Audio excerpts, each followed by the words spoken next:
আসসালামু আলাইকুম রহমতুল্লাহ। ভারত কি খেলাটা খেলে দিল! ওই যে আমরা একটা প্রবাদ বলে, সাপও মরবে লাঠুও ভাঙবে না। ভারত ঠিক আমেরিকা এবং রাশিয়াকে নিয়ে সে সেম খেলাটা খেলে দিল। অনেকে শুল্ক শুল্ক মাথা নষ্ট হয়ে যাচ্ছিল ভারতের উপরে। মার্কিন যুক্তরাষ্ট্র তার ডোনাল্ড ট্রাম্প 50% শুল্ক চাপিয়েছে। রাশিয়া থেকে তেল কিনলে 500% পর্যন্ত শুল্ক বসে যাবে। ভয়ে অনেকে কাঁপাকাঁপি করে। ওই যে আমরা একটা প্রায় ডায়লগ দিই, যার বিয়ে তার ঘুম নেই, যার বিয়ে তার খোঁজ নেই, পাড়াপড়শির ঘুম নেই। তা ভারতের যারা প্রতিবেশী, সেই বাংলাদেশ, চীন, বাংলাদেশ, চীন, তারপর পাকিস্তান, তারপর শ্রীলঙ্কা, এদের ঘুম হারাম হয়ে গেছে। আর ভারতের উপরে 50% দিয়েছে, এবার 500% দিবে। ভারতের তো এবার খাইয়ালছে। কিন্তু 50% দেওয়ার পরেও ভারত কখনো ডোনাল্ড ট্রাম্পের প্রতি নমনীয়তা দেখায়নি। বলে রেড লাইন ক্রস করে কোনো ব্যবসা বাণিজ্য, কোনো চুক্তি তোমার সাথে হবে না। তুমি বসাইতে চাইলে আরও বসাও, আমি তোমার বিকল্প বাজার ইউরোপীয় ইউনিয়ন, পশ্চিমা, তারপরে আপনার চীন, তাদের সাথে রাশিয়া, এদের সাথে সম্পর্ক করে আমি ওটা ব্যাকআপ সিস্টেম চালু করে ফেলছি। At the same time Russia আরও পর্যাপ্ত পরিমাণ তেল তাদেরকে দিয়েছে এবং মানে তাদের যে যে সেক্টরগুলোতে ট্যারিফ আরোপ করেছে ওই মানে বিষয়গুলোর রাশিয়া পূর্ণাঙ্গ সাপোর্ট দিয়েছে এবং তাদের তেলে মানে বিশাল পরিমাণ ছাড় দিয়েছে এটাকে মোকাবেলা করার জন্য। একই সময়ে ভারতের নরেন্দ্র মোদী এই তেল বিক্রি করে এখন কী করেছে, মনে করেন সাবসিডিজ দিয়েছে, অর্থাৎ ভর্তুকি দিয়েছে এই যে সেক্টরগুলো উপরে আপনার শুল্ক আরোপ করেছে ওই সেক্টরের উপর সাবসিডিস অর্থাৎ ভর্তুকি দিয়ে দিয়েছে। তার মানে খেলা, মেধার খেলা। পৃথিবী চলে মেধা, সকলে মেধার কাছে পরাজিত, জ্ঞানের শক্তির কাছে পরাজিত। ইংরেজিতে কথা আছে নলেজ ইজ পাওয়ার, জ্ঞানই শক্তি। সেই জ্ঞানই হলো মুখ্য অস্ত্র হলো ভারতের। সেই ভারত ঠিকই মানে কাজটা করে দিয়েছে। এখন ডোনাল্ড ট্রাম্প মানে এমনিতে ভয়ে আছে, যে চীনের ভয়ে আছে, যে চীন যদি বস হয়ে যায় তাহলে তো বিপদ।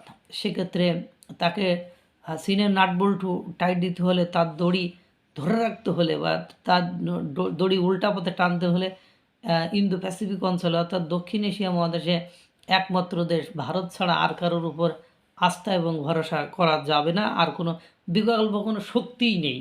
সুতরাং ভারতের সাথে মানে লাইনে আসতে হবে, আদারওয়াইজ পস্তাতে হবে। এই আর ভারতকে সাইজ করার মতো শক্তি এই মুহূর্তে ডোনাল্ড ট্রাম্পের নেই। কারণ ভারত হলো ডোনাল্ড ট্রাম্পের বন্ধু দেশ ইসরায়েল, তার সাথে ব্যবসা বাণিজ্য করে হিউজ পরিমাণ। তারপরে আপনার ইতালি, ফ্রান্স, জার্মানি, অস্ট্রেলিয়া, এইসব নাম করা দেশের সাথে হিউজ পরিমাণ ব্যবসা বাণিজ্য করে এবং ভারতে 150 কোটিরও বেশি লোক বসবাস করে।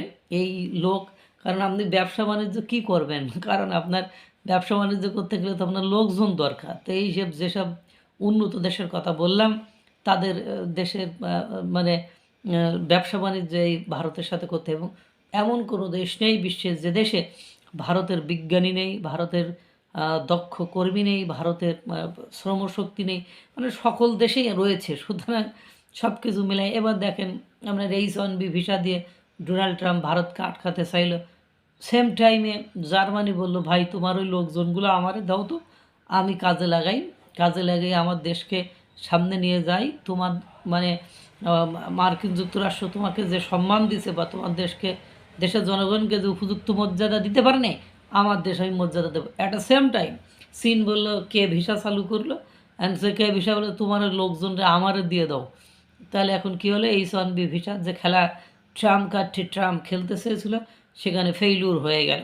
এখন দেখেন বিকল্প মানে শুধু বলার দরকার, তারা বিকল্প পদ্ধতি খুঁজে বের করে ফেলেছে। এখন ডোনাল্ড ট্রাম্প নিরুপায় হয়ে ডোনাল্ড ট্রাম্পকে আবার সন্তুষ্ট করার জন্য ভারত কিছু কোম্পানি বলছে যে 50% তাদের কাছ থেকে যে ভেনিজুয়েলার যে তেল সেখান থেকে কেনার প্রস্তাব দাও ডোনাল্ড ট্রাম্পের কাছ থেকে। মানে কোম্পানি, রিলায়েন্স কোম্পানি মেবি, তারা ডোনাল্ড ট্রাম্পের মাধ্যমে ভেনেজুয়েলা থেকে তেল কিনতে সম্মত হয়েছে। অর্থাৎ এদিকে ভেনেজুয়েলা থেকেও তেল কিনছে, রাশিয়া থেকেও তেল কিনছে, কোনো ব্যাপার না।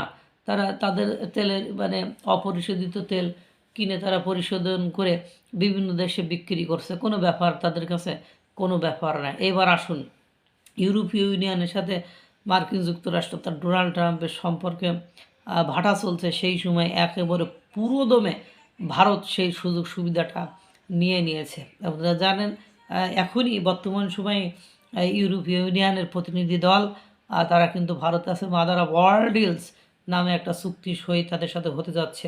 এখন ডোনাল্ড ট্রাম্প বলছে শুল্ক আবার মানে আগের মতো করে দিবে, ভারতের শুল্ক ছেড়ে দিবে, শুল্ক আগের মতো করে ফেলবে। সুতরাং সব কিছু মেলায় ভারত উইন উইন সিচুয়েশনে আছে এবং তারা তাদের যে চাওয়া, তাদের যে পাওয়া, সেটা তারা একেবারে অর্জন করে নিয়েছে। এর নামই ভারত, এর নামই চাণক্যের দেশ, এর নামই এপিজে আব্দুল কালামের দেশ। আল্লাহ তাআলা সকলকে ভালো রাখুক, সুস্থ রাখুক। আসসালামু আলাইকুম ওয়া রাহমাতুল্লাহ।